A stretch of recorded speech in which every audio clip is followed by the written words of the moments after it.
আপনারা জানেন যে প্রতি বছরের মতো এবারেও আমাদের রাজ্যের ঐতিহ্যবাহী এবং সবচেয়ে দীর্ঘ সময়ের পূজা, মেলা এবং প্রদর্শনী, খার্চি পূজা, মেলা এবং প্রদর্শনী আগামী ৩রা জুলাই এখানে অনুষ্ঠিত হবে। এবং অন্যান্যবারের মতো এবারও আমরা সেই সর্বাত্মক প্রস্তুতি নিচ্ছি। শুরু হয়েছে আমাদের, এর মধ্যে দুটো মিটিং হয়ে গেছে, এখনও আরেকটা সাব কমিটির মিটিং হবে, গতকাল একটা হয়েছে। আর সবাইকে আলাদা আলাদাভাবে দায়িত্ব দেওয়া হয়েছে। এবার সেটার উদ্বোধন হবে টেন্টেটিভলি বেলা 11টা নাগাদ। আমাদের রাজ্যের জনপ্রিয় মুখ্যমন্ত্রী প্রফেসর ডক্টর মানিক সাহার হাত ধরে সেটার উদ্বোধন হবে এবং সেখানে উপস্থিত থাকবেন আমাদের এই সাব ডিভিশনের মন্ত্রী শ্রী সুশান্ত চৌধুরী মহোদয়, উপস্থিত থাকবেন আমাদের বিধায়িকা স্বপ্নাদেব বর্মা মহোদয়া, উপস্থিত থাকবেন আমাদের আগরতলা মিউনিসিপ্যাল কর্পোরেশনের মেয়র এবং বিধায়ক দীপক মজুমদার মহোদয়, আমাদের চেয়ারপারসন পঞ্চায়েত সমিতির শ্রীমতী ঝর্ণা রানী দাস মহোদয়া, সভাপতি হিসেবে আমি থাকব এবং ক্লোজিংটা হবে 9 তারিখ। তো আমরা আশা করছি যদি সময় দিতে পারেন তাহলে প্রাক্তন মুখ্যমন্ত্রী এবং আমাদের যিনি বর্তমানে লোকসভার সদস্য শ্রী বিপ্লব কুমার দেব মহোদয়, আমাদের আরেকজন রাজ্যসভার সাংসদ শ্রী রাজীব ভট্টাচার্য মহোদয়, তাদেরকে আমরা ক্লোজিংয়ে বলার পরিকল্পনা নিয়েছি। যদি ওরা সময় দিতে পারেন তাহলে ওদের হাত ধরেই মেলার ক্লোজিং হবে। এবারও আপনার 15 তারিখ থেকে ফর্ম বিক্রি শুরু হবে।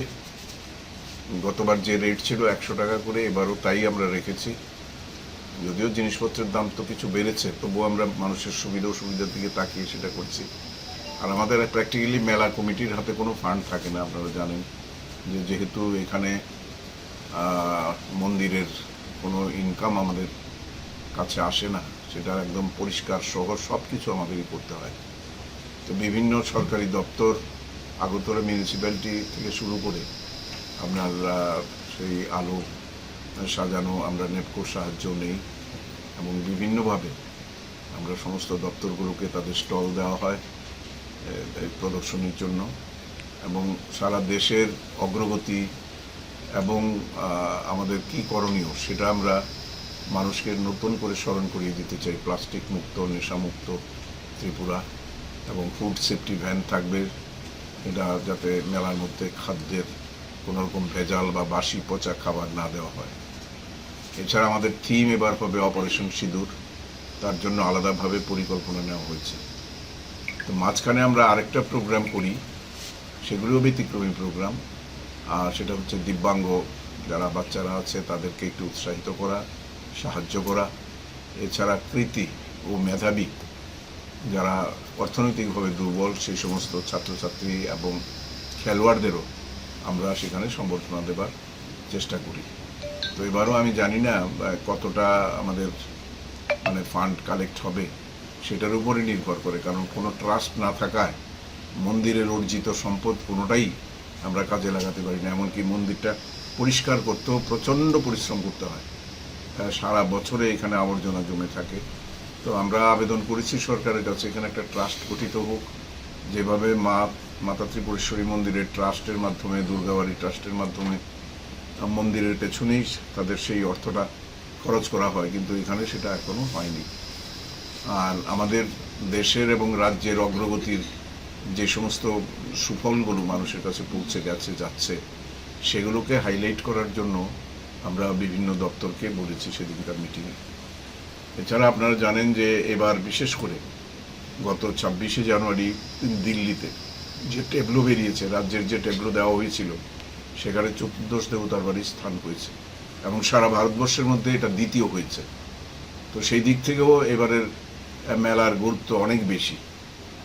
এছাড়া আগের দিন স্নান যাত্রা হবে, এর আগে আমাদের সরকারি তোষাখানা থেকে সমস্ত চতুর্দশ দেবতার অলঙ্কারগুলো আসবে, সাজবে। এছাড়া পুলিশ ব্যান্ড দিয়ে তাদেরকে গার্ড অফ অনার দিয়ে সমস্ত মূর্তিকে নিয়ে যাওয়া হবে স্নানঘাটে। সেখান থেকে স্নান সেরে এসে দেবতারা বাইরের মন্দিরে অধিষ্ঠিত হবে এবং সেখানেই 7 দিনব্যাপী পুজো পাঠ হবে। আর 2 তারিখ রাত্রে থেকেই পুজো শুরু হয়ে যায় এবং স্নান যাত্রা হয় সকালবেলা। 2 তারিখ না 1 তারিখ রাত্রে থেকে 2 তারিখ স্নান যাত্রা হয়। স্নান যাত্রাও মহা সমারোহে হয়, এটা আপনারাও অ্যাটেন্ড করেন প্রত্যেক বছর। এবারও আপনাদের সাদর নিমন্ত্রণ, আপনারা আসবেন এবং আপনাদের মাধ্যমে, কারণ এটা দেশব্যাপী এখন প্রচার পেয়েছে, আমাদের এই উদ্যোগকে স্বাগত জানিয়ে তার শুভেচ্ছা কামনা করে প্রধানমন্ত্রী, স্বরাষ্ট্রমন্ত্রী থেকে শুরু করে সমস্ত মেসেজ আমাদের কাছে আসে এবং বিভিন্ন রেলওয়ে স্টেশন, সেই ত্রিপুরা, গুয়াহাটি, কলকাতা, দিল্লি, সবখানে ট্যুরিজম দপ্তর থেকে, কারণ এটা একটা ট্যুরিস্ট অ্যাট্রাকশন। আপনারা জানেন যে এখানে 14 বাড়িতেও আপনার মানে নতুন একটা প্রজেক্ট এখানে আমরা পেয়েছি, এটাও মাতাবাড়ির ঢঙেই সাজবে এবং উল্টো দিকে এটাও প্রজেক্ট জমা দেওয়া হয়েছে। My father used to worry about my education and my future, but I found the right path at Techno College of Engineering. Here, we explored the cutting edge of knowledge of physics, chemistry, computer science engineering, electrical engineering, civil engineering, mechanical engineering, electronics communication engineering, 3D design, and artificial intelligence.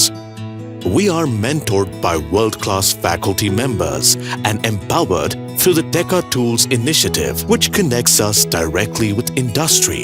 Techno College of Engineering,